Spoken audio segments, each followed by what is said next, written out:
let's go and join these players for that final round of Swiss. And to your point, Innae, or earlier point, it's almost a bit of a battle of removal, isn't it? Because both of these players, or both of these legends rather, have been known, at least in set 2, to really pack on the removal. And I have the hidden cards. I wonder if people at home are like, show us the cards, plus show us the cards. All right, we'll show you guys the cards in hand, and here they are. So double stupefy down at the bottom, the bellows breath, and then the blood money. So I think this is that prison Victor, isn't it? It could be.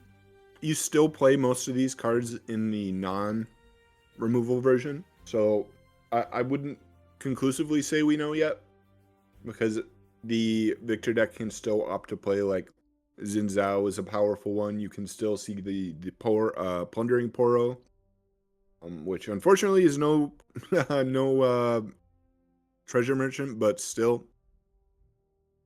Ooh, accelerating the Rek'Sai immediately. Okay, really says I am going to conquer. Yeah, right off the get-go. So trying to get those points as soon as he can. The only caveat being you're not able to defend it too well. I mean, he's just saying you only have a recruit. You're only going to have 5 runes the next turn. What's the worst that can happen? I mean, we kind of know there's a double stupefy in hand to make it an even trade, but that's going to be netting you a +2 draw. But on top of that, you could get a +2 draw right here, right now, if you go for a Dreaming Tree trigger. But it looks like he's going to be paying 4 for the champion. And I like this setup, Innae. You have the champion on the board for your stupefies next turn.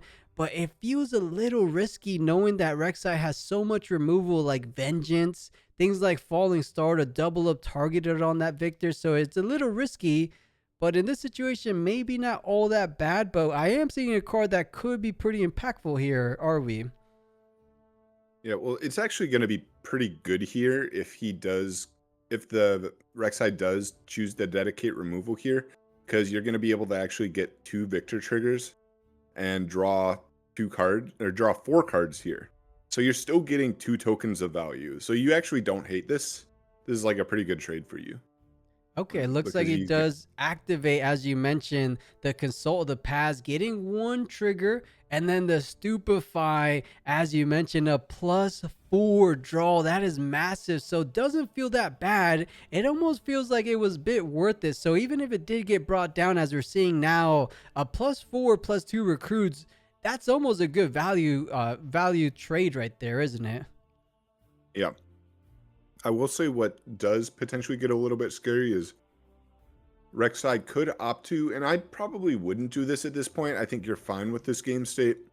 Is what you could do is go to remove tokens by targeting your own units with the Piercing Light. But I think like I said, I'm pretty fine with this. In fact, I'd probably just retreat my Rek'Sai and hold for next turn. Maybe play the what do you call them? The Noxus Hopeful in base, as we have played the. Oh, okay. Oh, there's a Phoenix Mill. I didn't see that. Okay, that's pretty cool.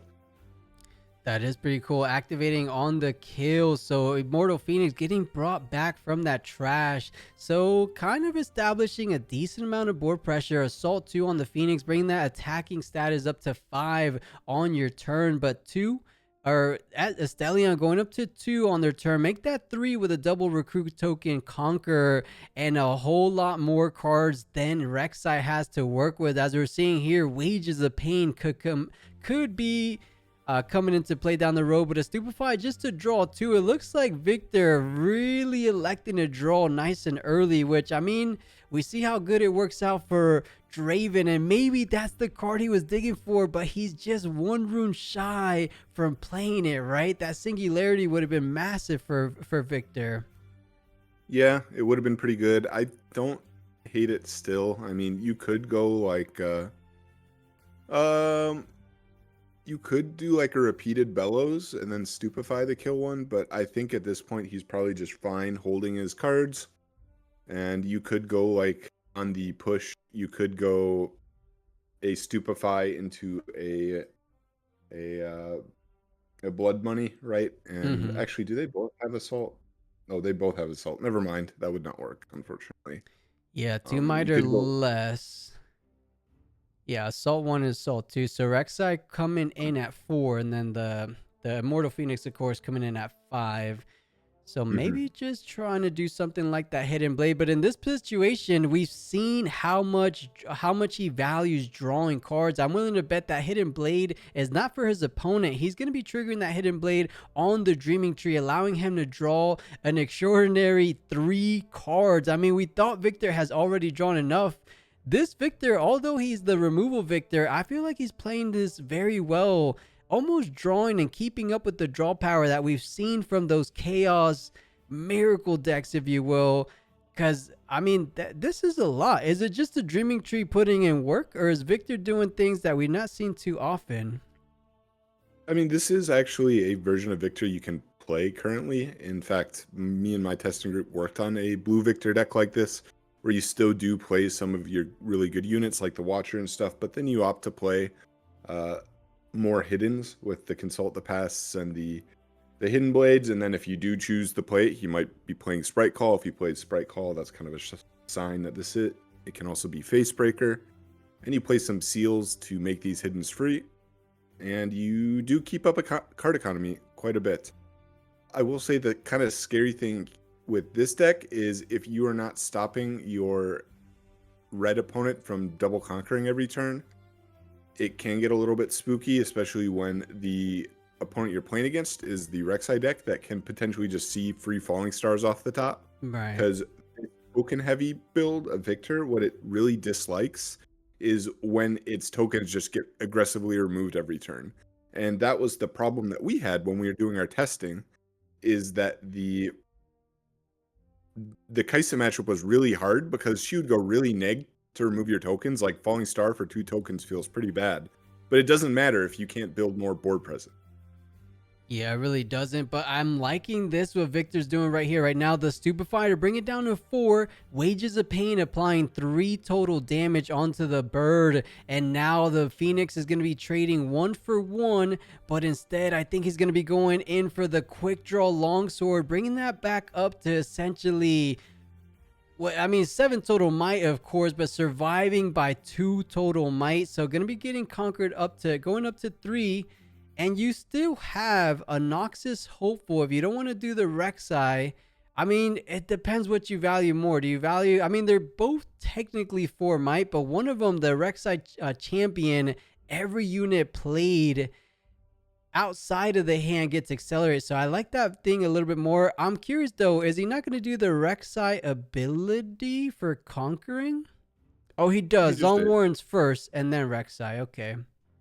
Was thinking on the Zon Warren's trigger and does draw the Falling Star. So we could see that used if he chooses to. I actually don't hate not doing it this turn, but you could aggressively choose to just pop both tokens, which also deals with the hidden, which it could. There are real hiddens that are not the Hidden Blade for your own draw. Like we said before, there's like the Face Breakers, there's the Sprite Call. There are hiddens that are actual combat. So we'll see if he does choose to do so. But no, it looks like he opts to play out a broker instead. Yeah, wants to save it for a little bit down the road. Alexa just go for the Honest Broker with the final 2 remaining runes, so isn't able to push. The Honest Broker would technically come in accelerated because of that Sun Disc on the current board, but doesn't look like he has any intention of pushing in with the Honest Broker. Instead goes in for 4. Actually, it would make sense because Hidden Blade could come out, but as I said, I think this Viktor, no, okay, Hidden Blade on the Rek'Sai. And wait a minute, Innae, wouldn't this Honest Broker come in accelerated? No, because you don't actually have time to play it. Because what happened is the first card he played was the Longsword, right? Mm-hmm. And the Longsword, actually, did he play the Sun Disc that turn? I missed it. Maybe, did he? I think he did, yeah. Oh, then yeah, he could have just used the Sun Disc, and then that would have worked. So maybe a bit of a misstep there.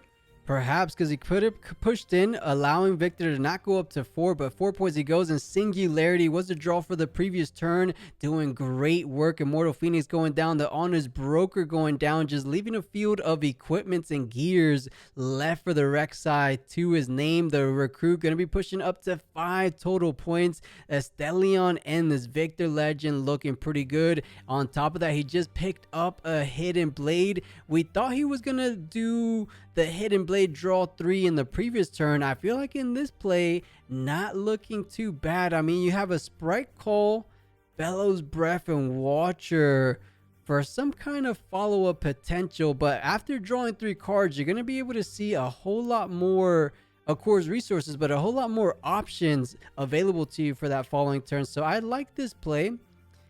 And Sundus might be coming in clutch now, because I hope he remembers the trigger this time around, because after you play a card, Legion does come online. You're able to exhaust the Sundus, and then the next unit you play does come in ready. Granted, I'm only seeing 1 unit right now, that being the Noxus Hopeful, so let's see if he's able to pick up something else from this Void Rush. Absurd card. Oh, One yeah. of the best signature spells in the game. Oh, yeah. Yeah, this card is really crazy. Not only does it essentially play a card from your top 2 for nearly free, but it's a draw as well. So, yeah, gotta love this card. So the reason last turn, by the way, going back to last turn, the reason I actually do like the Hidden Blade on the Rek'Sai is because he forgot the Sundisk and was tapped out, so he did not have enough runes to actually do anything. You actually put the Rek'Sai on odd points, which sets them back a whole turn and actually puts Viktor in the lead for the 8 point. So good. That was actually a pretty good turn. And it looks like instead of playing anything out, he could have played the Noxus Hopeful for free, but decides to go ahead and draw the 2 cards instead. That's what makes that Void Rush so powerful. But Piercing Light, another powerful spell coming out from the Rek'Sai's corner. Going to be targeting the Dreaming Tree, but this is just an opening. Oh, and the repeated Piercing Light on top of that. So targeting everything on board, but Hidden Blade coming in at reaction speed, allowing him to pick up those 3 cards. That is the 3rd Hidden Blade, the 3rd Watcher, and an Honest Broker off the top of the deck. Things are not looking too bad. On top of that, you will get the Immortal Phoenix back on the board, and he did remember to exhaust the Sundisk, so it does come in ready, allowing him to go up to the even point threshold, or point tempo in general. Does he want to push? And that he does. So I think Immortal Phoenix is one of those units, you know, he's coming back anyway, so you don't care about pushing forward while you're completely tapped out. That's almost what he's made for in this deck. I'm not. Maybe they shortcutted it, but the Sundisk was missed there. As Sundisk is not a reaction, you have to do it before you play the unit, and you kind of like tap it after you play the unit. So maybe they're just shortcutting. Or his opponent being nice, saying like, oh, I meant to do this. Let me do this, because that's what I was going to do anyways. But yeah, if this was like a full-on regional, he would have technically missed that window.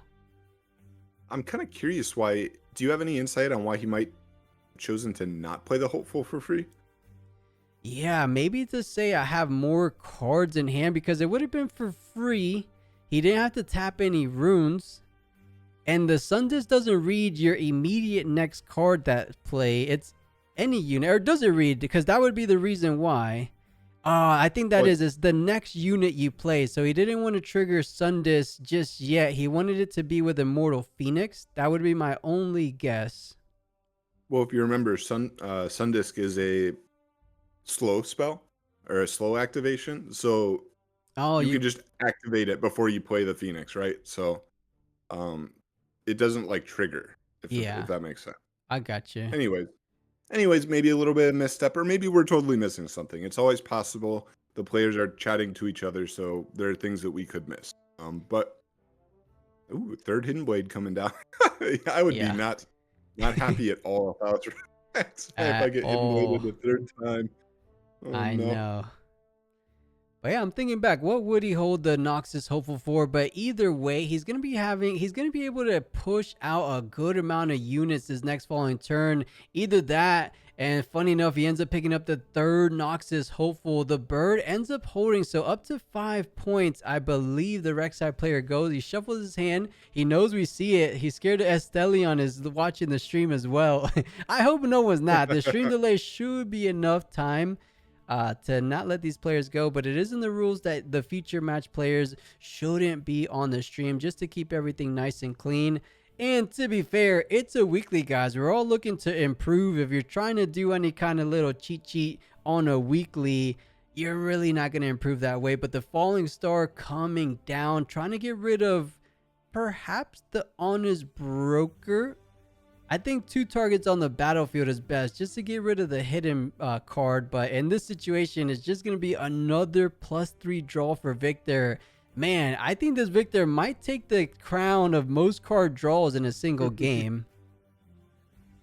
So this is a little bit of a weird play unless they are opting to use the cull later in the turn, specifically because when your Viktor opponent is at 6 points, it's pretty difficult, if not impossible, for them to accelerate 2 units unless it's specifically like Sprite Call plus Watcher. So if you actually go to clear the backline token, it makes it almost impossible for you to lose on the next turn, barring like, again, some really weird turn. So this is kind of curious that he chooses to clear the battlefield when you are almost certainly able to just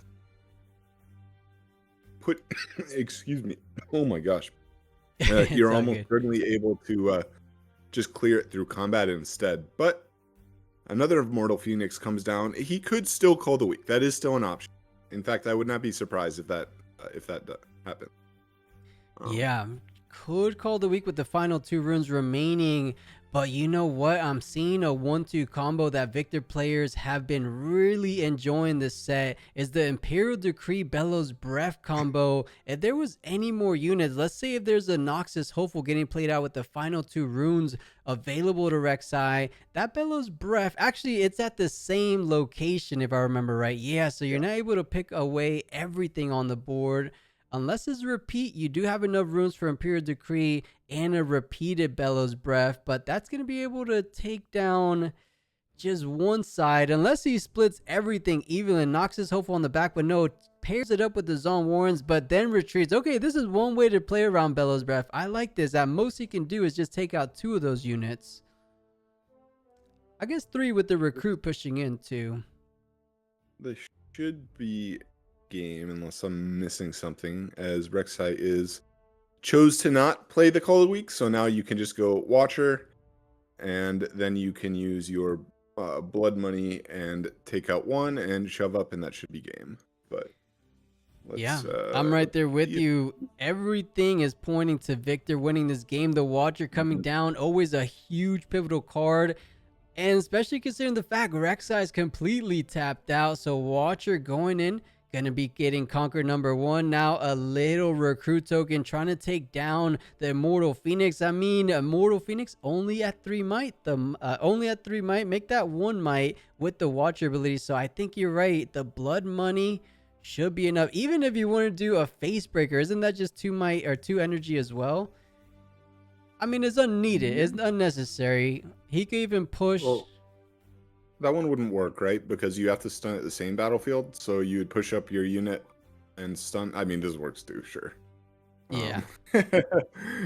Repeated Bellows Breath. 1-2, 1-2. That's going to be enough to take it down. Viktor will be getting game number 1 of this final round of Swiss.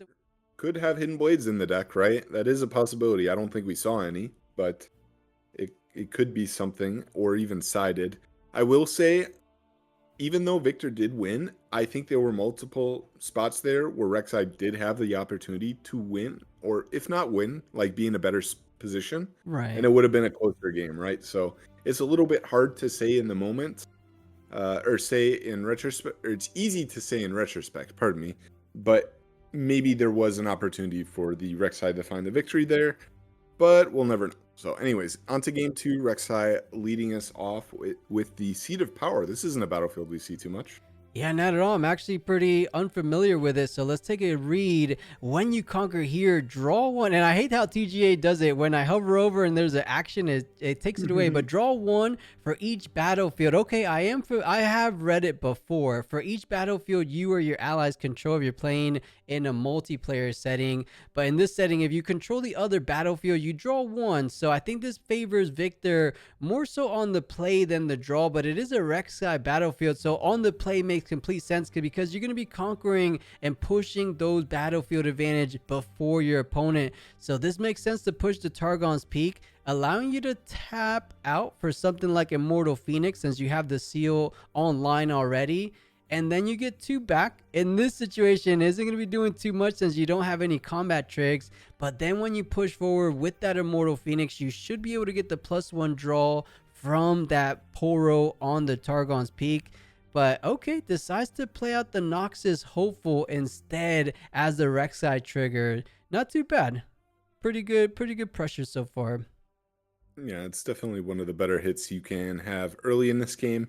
Though, as I did say in the previous game, aggressively removing the token heavy Viktor units can be pretty good too. So a falling star there would have been nice, but we can't have everything. We are not always going to draw that falling star or hit that falling star. So cannot go wrong with a 2-cost for might. Now, if you're the Viktor player, Innae, are you trying to take the trade with Honest Broker on Pouty Poro, or would you rather play something like one of those Sprite calls to kind of conquer outright? Because I feel like there's a couple lines for Viktor thinking ahead. It's going to depend what the draw for turn is, as the hand is pretty dead, honestly. Yeah, this hand is not very good. You don't really have any draw, which is going to make me... Yeah, he forgot the Targon's trigger. Huh. Okay, so... I think he's just kind of telegraphing, I don't have anything to use for the Targon's trigger. So in this case, because I know my opponent... Oh, no, we're doing it this way. Okay, yes.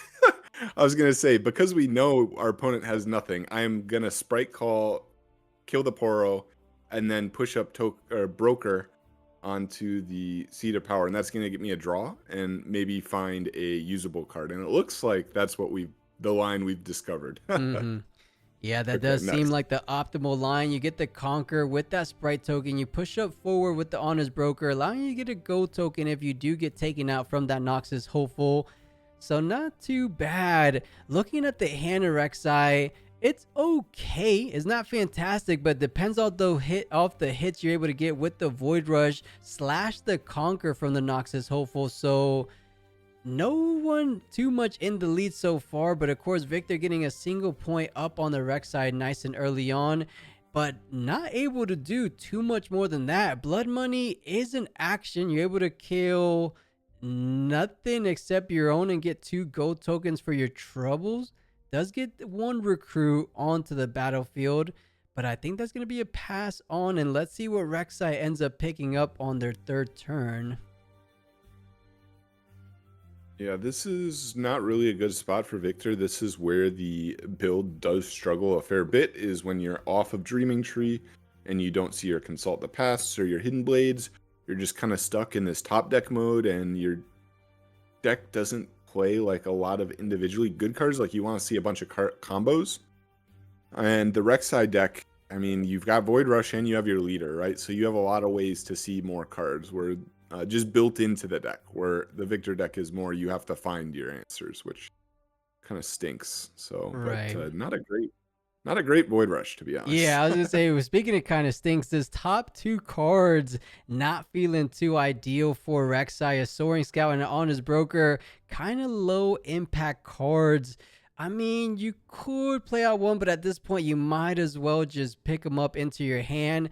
But granted, the only other play you have with the final 3 runes will be Immortal Phoenix. So just go in and play. Actually, it's free, right? Free is free. Might as well play it out. He said, I didn't get the free play last turn. Might as well get the free play now. So it does decide the Soaring Scout, and then drawing the other one is what he wants to be doing as of right now. And he could decide to play out the Immortal Phoenix, but because the seal is tapped, he's going to have to pay a Chaos Rune for that. but he could, as we're seeing right here, I was just going to mention the Sun Disc coming into effect, so you exhaust it, and the Immortal Phoenix does come in accelerated, so he's able to conquer both battlefields if he chooses to do so. Pushing up with the Phoenix first, he should be able to conquer, unless...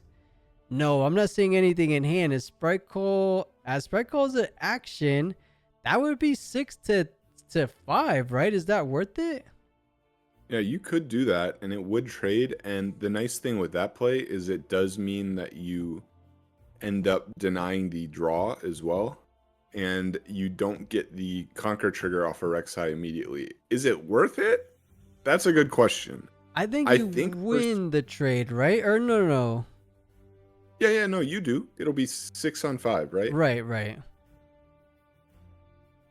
Yeah, so, but my point was that they now, like, he can still push up the hopeful onto the broker, right? So it is going to lose something, but you prevent the draw, which is good. Your opponent has tapped out, so you know there's nothing else happening.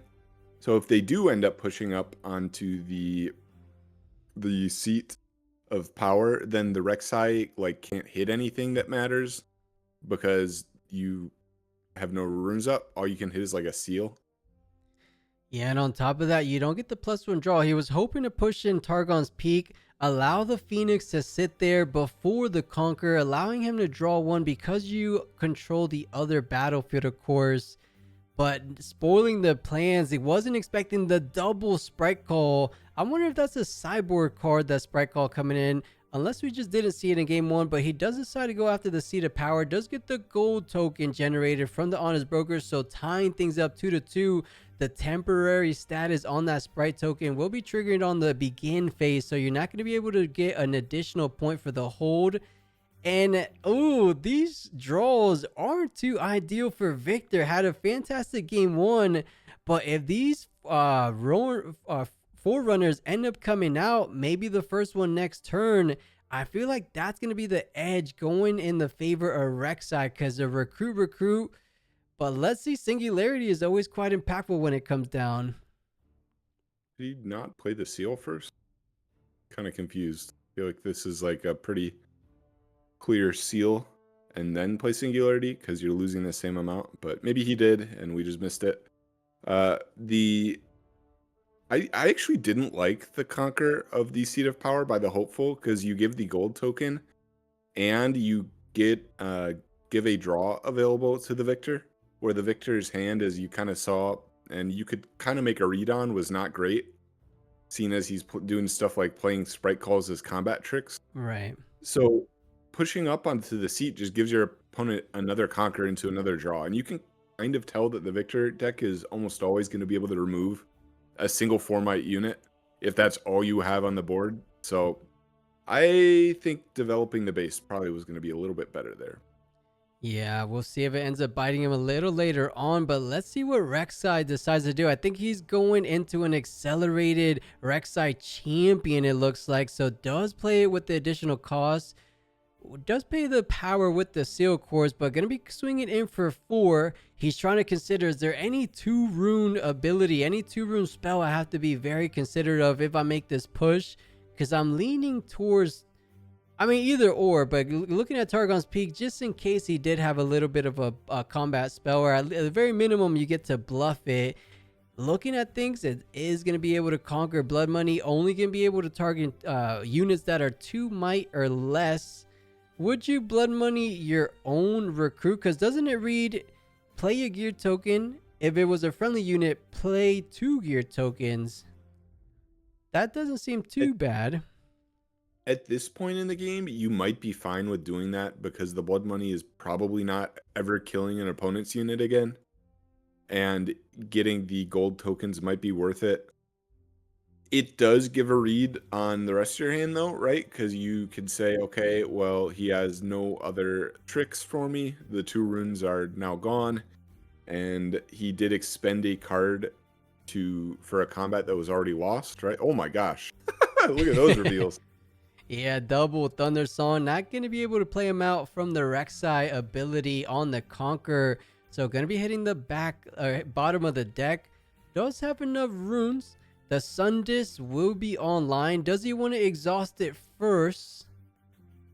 It looks like oh, there it is. There it is. He does exhaust it first. And then Immortal Phoenix comes in with the acceleration. And now does decide to go with the blood money on its own recruit, generating those 2 gold tokens. So I think the idea was there. He was thinking of sacrificing one of the recruits, and I like this line like we thought it was going to be in the previous turn. You conquered Targon's Peak and then push forward on the other battlefield to get the additional draw on the Seat of Power, and he does get the additional draw, and a decent draw nonetheless. That is a Piercing Light. A lot of Viktor's units are very low to the ground, so Piercing Light might not even need to be repeated. And if you did repeat it, you could take out a max of 4 units if it's all recruit tokens from Viktor. And it's like a little mini Acathian Rain. Right. Pretty annoying for the spell heavy Viktor deck. Finally, a card that is letting him see more cards. Unfortunately, maybe not the one he wants, but oh, and the Call of the Week isn't great here as well, because you don't want to you want to be able to establish multiple units, but I guess you're fine, because you'll just go, I'll play my Viktor token, I'll call the weak one, and then I'll push up on whichever one. Or okay, not going that route. This is good too. Playing out the Sprite Mother, maybe choosing to trade the token into like the Rek'Sai or the Phoenix. Probably the Rek'Sai, right? Because the Phoenix potentially can come back with a removal unit. Yep, there it is. Yeah, I think that's a little bit more valuable since, as you said, the Phoenix could just come back anyways. Trading 1 for 1, so going to be pushing on the recruit. Now the question, as you said, as you brought to our attention, does he want to go for Call of the Week? Or for the same reasons being, Phoenix ends up coming back, but the answer has been stated on the board here. Call of the Week does get played out, takes care of both units. That kind of bit of a tempo play, right? You don't want your Rek'Sai to go up to 5, but he didn't have Sun Disc anymore, so he couldn't get up to the 6 point. But I think now you're kind of out of options. There's no units on the board. I would be surprised if there's not a Pharaoh's Forerunner hitting the board for Rek'Sai coming forward. Or could you see another line that could be a little bit better looking at the hand? I mean, if I'm Rek'Sai, I'm actually kind of fine with this board state, because Viktor is not taking 2 points next turn. It's pretty much impossible. So Viktor's just going to go up to 6. So I can go play my Forerunner and pass. And then on the Viktor's turn, Viktor pushes up a Sprite Mother. And then I can go on my next turn. I don't even have to attack into it, so I'm not like afraid of a hidden.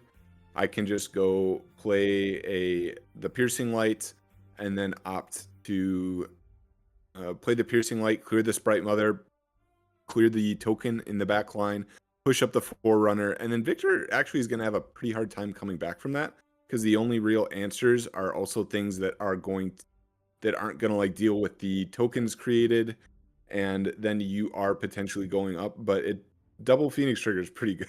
Oh, so yeah. This is not bad either. That's exactly what they're made for. You bring more than one back if they're in the trash from a single kill spell. We saw the Call of the Week take down the backline Sprite Mother, bringing in the two Immortal Phoenix. Gonna be playing, so I was a little bit wrong there. I forgot that there was a lot of potential in the trash with those Immortal Phoenix, so didn't have to pay out the Pharaoh's Forerunner to establish a good enough board state, pushing things forward in the next round. On top of that, there's no units to pressure out these battlefields for the Viktor. Going for Singularity though, taking out the birds almost as soon as they came in. Not too bad. Viktor doing what he does, going to be putting on 1 recruit token on top of on his broker. Let's see if there's a little payback time. You're not going to be able to play out the Piercing Light because there's no units. If he plays Void Rush and hits a Falling Star, that could be exactly what he needs to really nail this down and kind of solidify a win. Because look at the hand for Viktor. He went from having like 10 plus cards in game 1 to just having a Lonely Imperial Decree. It's a heck of a card, but not when it's all by himself, right? You can clear everything here. You actually Piercing Light your own unit. And clear the back line. Yeah. So in fact, that's what he should do probably, because that'll also get both of the Phoenixes again. So see if he sees that. Oh, he's definitely seeing it. He tapped 4 for the repeated effect, piercing light number 1. And then you target it as well because the repeat would go on before the treasure hoarder. Yeah, that's exactly right. So you double target your own unit on that battlefield and then target the 2 backline, getting a gold token. But more importantly, you're keeping Victor off points, so not letting him score whatsoever. But you also don't have too many cards Did, to push on forward. But unless Void Rush and double Falling Star, he had so much removal on this turn. did he forget his Phoenix? Wait, Innae, that was the exact line. Wait, Oh wait, my wait, god. wait. That's what he wanted to do, no? Yeah, that was like the whole point of that play. Well, 1, 2. Oh man, what a misplay. Of yeah. course, Rek'Sai having a lot on his mind, wanting to get the Void Rush, but a double Phoenix play is a double Conquer play right here. If he had it, he had the runes available. You don't need to go up to 8 right now. You pay a power for each. Oh, and I think he had a bit of a misstep, didn't he? Yeah, and you can still like he's still in a very good position. Don't get me wrong here. I think right here I would even just falling star the token and then trigger my phoenixes again. We'll see if he goes for that because otherwise your other option is just establish poros, establish the forerunner and pass. But honestly, I'm pretty sure I'm just falling starting the token and now hopefully remembering to trigger my phoenixes. Yeah, he's definitely kicking himself a little bit. He's saying like, wait a darn minute. I was supposed to get my phoenixes the previous turn. I won't do the same mistake twice. It looks like he's digging through the trash. I would only imagine by him taking a little bit of time looking at the 2 cards in the discard pile. Immortal Phoenix number 1 and number 2 allowed to be brought from killing an opposing unit. You pay 1 and a Fury Rune to bring me back, and it looks like he finally got it together a little bit. So paying 2 energy, recycling 2 Fury Runes to bring both Immortal Phoenix back. But he could have done that the previous turn, and that actually would have been a game-winning turn because you push up both battlefields, and then if Victor pass, you hold both battlefields, right? Or actually, it would still be the next turn because this turn here that just passed would be his 2 Yeah, he would have conquer gone to 7. turns. Yeah. He would have gone to 70. So now this is like, that was like a very, very good draw for Victor now as well, because now you get to go up to 6 here. As you get to go up to 6, which now threatens a game on the next turn. That being said, the Falling Star is going to make this a lot easier. I wouldn't expect to see the Hidden Blade played out as a hidden on that battlefield. Hopefully see some more cards. And yeah, now hide the Hidden Blade. So makes sense. This Falling Star is going to go hard, unfortunately, but that is okay. What can you do? Yeah, what can you do? At the very least, Victor will be allowed to get 1 recruit. 2. 2 with the Stupefy, right? Okay. Yeah, so actually, that does work. That still is possible, even through the Falling Star. Yeah, let's see what he decides to do. Going to be pushing in with the Immortal Phoenix, swinging in for 5 might. Does he want to try defend? I don't think that would be too smart of him. The Hidden Blade most likely better off drawing you 2 cards. So activating the Hidden Blade on its own sprite tokens and a double Hidden Blade getting hit off the top. We don't get to see that too often. 3 Hidden Blades in the same vicinity. That is kind of funny to see. But it's going to come at the cost of the Rek'Sai going up to 6 total points. So now he's in that sweet spot as well. But Victor's getting to it first. Does he want unless to... Rek'Sai sees removal off of this, that could just be game because you can just double Hidden Blade the battlefields and push up tokens. Yeah, you're saying push up, get to 7th, or just go for the Falling Star? Falling Star would have to target the Recruit and the Sprite Mother, leaving the Victor alone. And then how is the Victor... Victor's 3 might. Oh, is he? I don't know why I'm seeing 4. Yeah. Oh, right. He's 4 cost, but 3 might. So what I was saying is the double calls actually make this winnable for Victor here because he can go, assuming that Rek'Sai's play is Falling Star Victor plus Sprite Mother, which I imagine it is. You just go Stupefy, draw a card with the Victor, play another token, and then you can play another recruit. So you're at 2 recruits, and then on your turn, you go Hidden Blade on Phoenix 1, Hidden Blade on Phoenix 2, push up 2 tokens, and try and double conquer for game. Oh, and So you're so right. To make matters worse for Rek'Sai, that's a call of the week. You don't even have to give him more cards, even if there was an out. But as we said before, Rek'Sai not really known for having too many combat tricks on the defense. So I like what you're saying, Innae. I think a double kill spell, push both recruit tokens, completely tapping out because you have no other option. This makes things a little bit difficult, but I think as we said, Hidden Blade, call of the week might just be your best bet. Who cares about giving your opponent more cards when they have no runes to use them, right? So I think this will be a GG Victor. Gonna be able to conquer both battlefields. Oh, I spoke too soon. A Hidden Blade. Wait a second, and then we might have a game on our hands.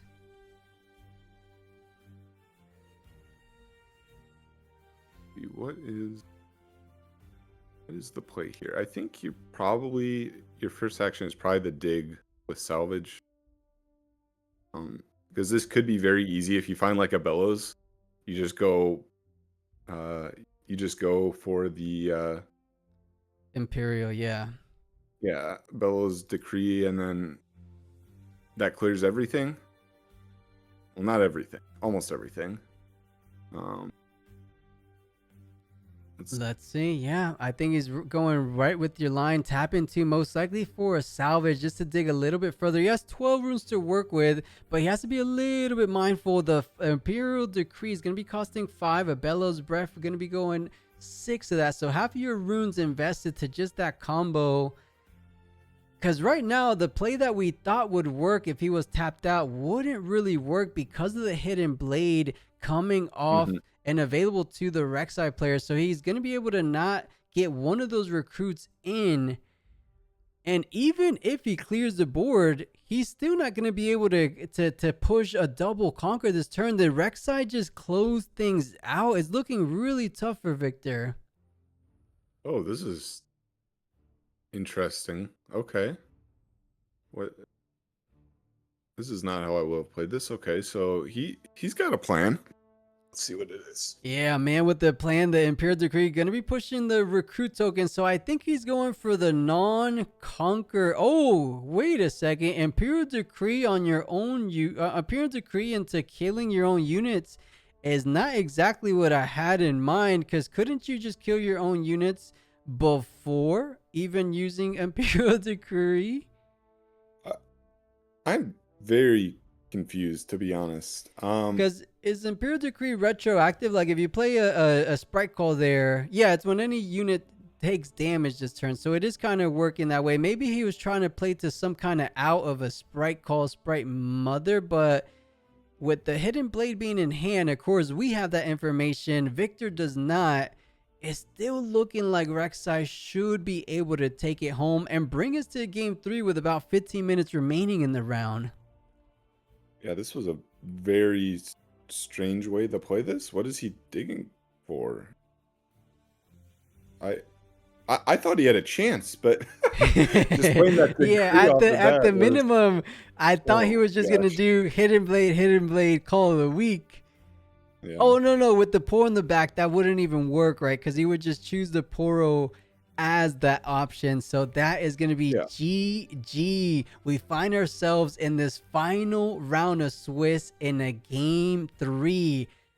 You go conquer on Targons, get 2 runes, conquer another one, get a draw, and then both players are doing that like every turn. So yeah. Okay, nice. And the Ravensbloom Conservatory, because you do have so many spells in that deck, so it makes sense. Even Sprite calls are spells. The only units we tend to see in the deck, I believe, was a Sprite Mother, but might not. Maybe it was a sideboard card that he puts back in the sideboard on the play, because right now it was Watcher, the Chosen Champion, which is not even in the deck. And Innae, can you recall any other units? Because I don't think he's running the Jace Armory combo. At least we haven't seen it yet. Well, we did see the brokers. So true. You're right. Not a lot, though. Definitely not a lot. Yeah, Victor will be on the play, so just develops a nice little recruit token as Victor players tends to do. A double Phoenix opening though, not opening, but opening hand doesn't feel too bad. We know those are your one of your cards that make the biggest impact throughout the entirety of the game. So goes ahead and plays it for the first thing he does. Not too bad. I feel like for starting the draw, a little bit better than Victor had on his turn one, because now you're going to be able to push forward, but there's a good amount of removal in hand. Wages of Pain can make it an even trade. A Hidden Blade could come out too, but you don't ever feel too bad drawing too early on. So we'll see. We'll see how things pan out. It looks like the Candlelit Anthem decided to put both of them at the bottom. I actually couldn't tell. Kind of confused why we pushed onto Candlelit here and not Ravenmoon, because generally when you pick these, you pick your going first battlefield. You want to play on your going first battlefield. And, Right. but okay. And opting to not hide his Hidden Blade either. So now a Piercing Light or a Falling Star is just going to obliterate. We'll see if that does happen. Deciding to save the Piercing Light for a little bit later, but going with the Blood Money on his own recruit token, allowing him to generate 2 gold resources for the next turn. Not too bad. But I agree with you, Innae. I think that was a conservatory play, because you could have got a +1 draw if that next card was a spell on top of the Blood Money play that he just did. But let's see what he gets off the top for Rek'Sai. It's going to be a Call of the Week and a Poro. So he could play out the Call of the Week if he really wants to get this tempo swing, but foregoes both of the cards. And wait a second. He did So Candlelit Anthem Candlelit. first, Yeah. and then Rek'Sai, of course. Yeah, I definitely would have preferred to see a Piercing Light and just Piercing Light away both tokens. And sure, there's going to be, he still can like do his Blood Money or whatever. But again, one of the things that the Victor deck struggles with is developing units that can actually do things immediately. It's somewhat slow. So if aggressively removing their base means that they're set turns behind. And we've seen that this Victor list in particular is not playing some of the higher impact spells. Like, it's not playing any of the, we haven't seen any of the, like, any Vengeances, any, what's the Quicksand card? Do you know the name Drag of it? Under. Yeah, you're totally right. We haven't seen those hard removal cards from Victor just No. yet. So it is kind of interesting. I definitely would prefer just hard, aggressively removing their units. And I think this is something that you kind of, it's like a matchup knowledge kind of check thing, right? You really need to know all of the decks in the meta and how they play, not just your own deck. Because if you know how the other decks work, you can identify their weaknesses and play towards their weaknesses. In this case, because I know that the Victor deck works like this, I'm able to identify that that's what the play should be. So I think that's something that's a bit underrated, and that you should, just like a tip for people trying to play competitive, is know all the other decks. Don't just know your own deck. Yeah, being familiar in the matchup might just be one of the more important aspects of TCG, especially in the competitive setting. So yeah, I couldn't agree more. A lot of players just tend to practice that single best deck in the format matchup, but you forget a lot of people are going to these events to kind of spice things up. Maybe they're playing for the best of pricing, so it's really good to be diversified in what matchups and experience you have. So I 100% agree with you, Innae.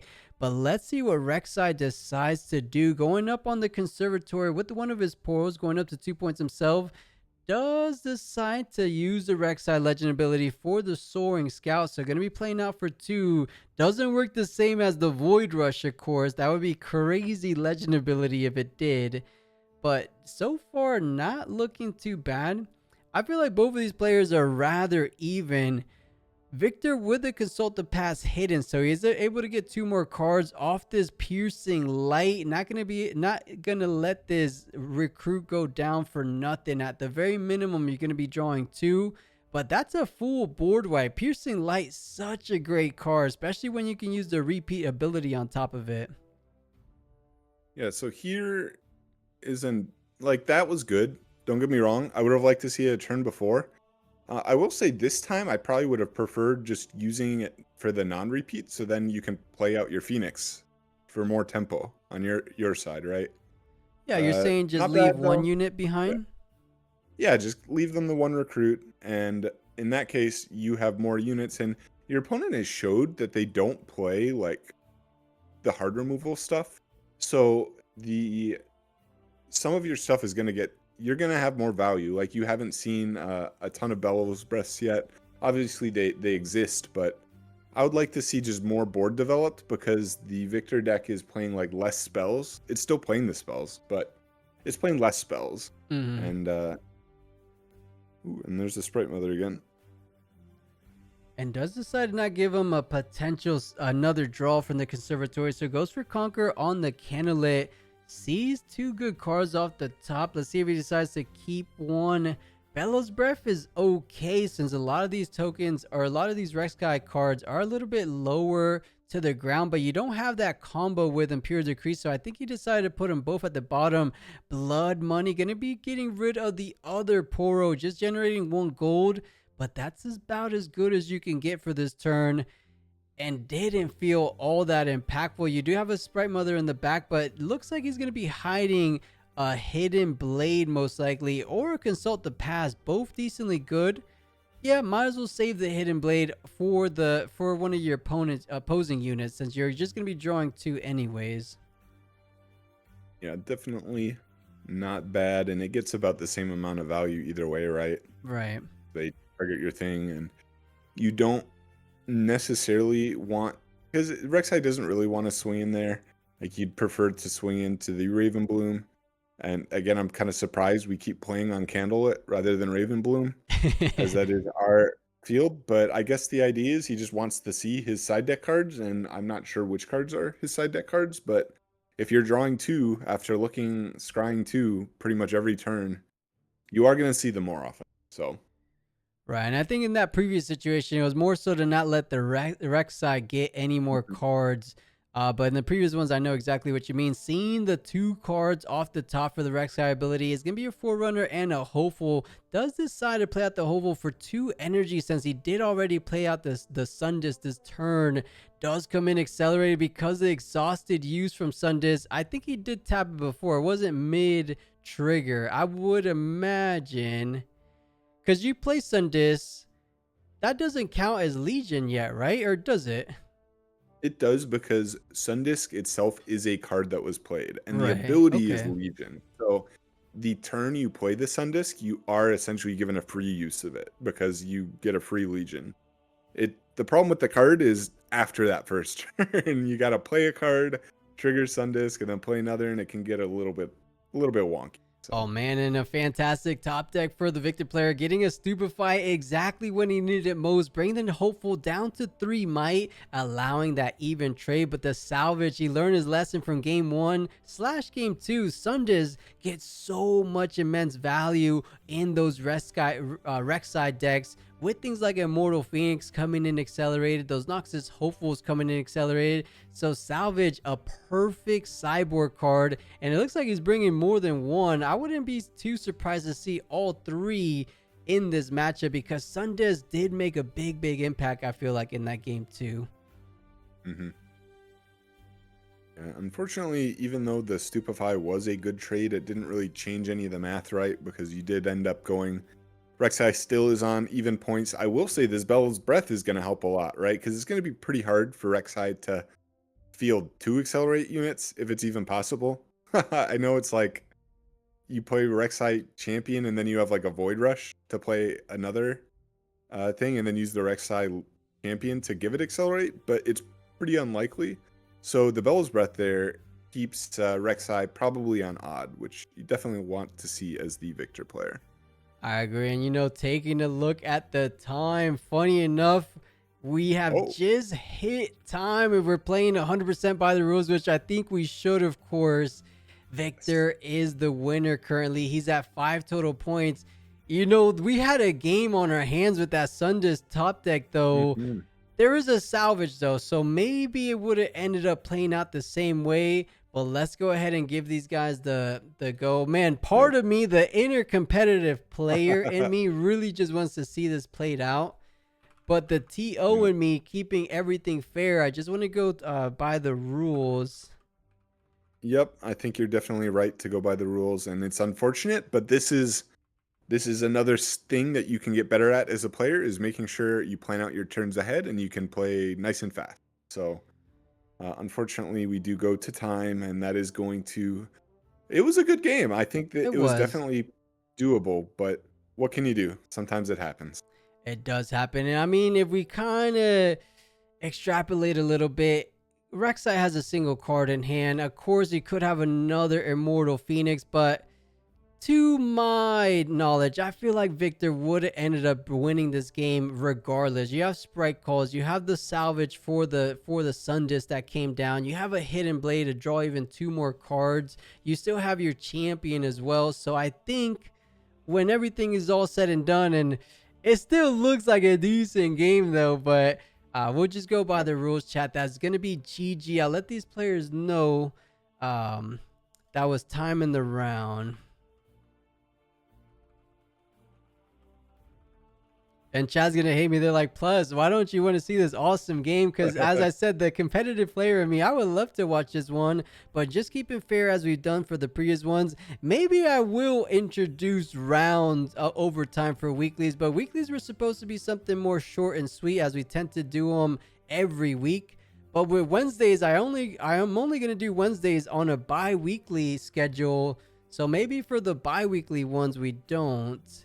But let me type this out. This was that was time in the round, guys. And yeah, even in this situation, the Immortal Phoenix didn't even get the conquer. So Yeah. Estelion will be taking it down.